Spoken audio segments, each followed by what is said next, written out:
Hello friends, आज हम आपको ऐसी कहानी सुनाने जा रहे हैं जिसे सुनने के बाद आप जीवन में वो कार्य भी करने को प्रेरित होंगे जिसके बारे में आप अभी तक सोचते रहे होंगे कि वो कार्य हमसे नहीं हो सकता। तो चलिए शुरू करते हैं। गौतम बुद्ध अपने भिक्षुओं के साथ विहार करते हुए सल्ले वन में एक बट वृक्ष के नीचे बैठ गए। धर्म चर्चा शुरू हुई और उसी क्रम में एक भिक्षु ने उनसे प्रश्न किया, भगवान, कई लोग दुर्बल और साधनहीन होते हुए भी कठिन से कठिन परिस्थितियों को मात देते हुए बड़े बड़े कार्य कर जाते हैं, जबकि अच्छी स्थिति वाले साधन संपन्न लोग भी उन कार्यों को करने में असफल रहते हैं। इसका क्या कारण है? बुद्ध उन्हें समझाने के लिए एक प्रेरक कथा सुनाने लगे। विराटनगर के राजा सुकृति के पास लौसांग नामक एक हाथी था। राजा ने कई युद्धों में इस पर आरूढ़ होकर विजय प्राप्त की थी।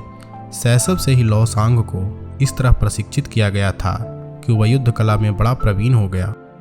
सेना के आगे चलते हुए पर्वताकार लौसांग जब प्रचंड हुंकार भरता हुआ शत्रु सेनाओं में प्रवेश करता तो विपक्षियों के पांव उखड़ जाते थे।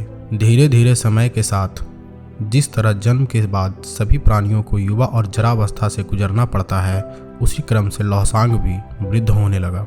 उसकी चमड़ी झूल गई और युवावस्था वाला पराक्रम जाता रहा। अब वह हाथीशाला की शोभा मात्र बनकर रह गया। एक बार लौसांग हाथीशाला से निकलकर पुराने तालाब की ओर चल पड़ा, जहां उसे पहले कभी प्रायः ले जाया करता था। उसने भरपेट पानी पीकर प्यास बुझाई और गहरे जल में स्नान के लिए चल पड़ा। उस तालाब में कीचड़ बहुत था। दुर्भाग्य से हाथी उसमें फंस गया। यह समाचार राजा सुकृति तक पहुंचा तो वे बड़े दुखी हुए। हाथी को निकलवाने के बहुत से प्रयास किए गए पर वे सफल नहीं हुए।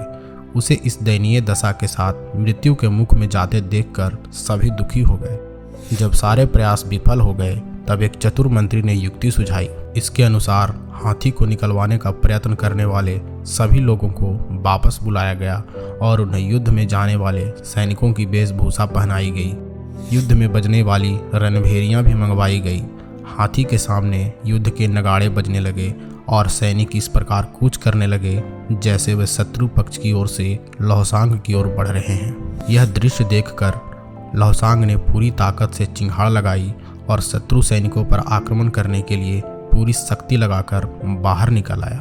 और शायद इसीलिए कहा गया है कि मन के हारे हार है, मन के जीते जीत सदा। इस कहानी के माध्यम से बुद्ध हमें ये समझाने का प्रयत्न कर रहे हैं कि कई लोग दुर्बल और साधनहीन होते हुए भी कठिन से कठिन परिस्थितियों को भी मात देते हैं और बड़े बड़े कार्य कर जाते हैं, जबकि अच्छी स्थिति वाले साधन संपन्न लोग भी उन कार्यों को करने में असफल रहते हैं।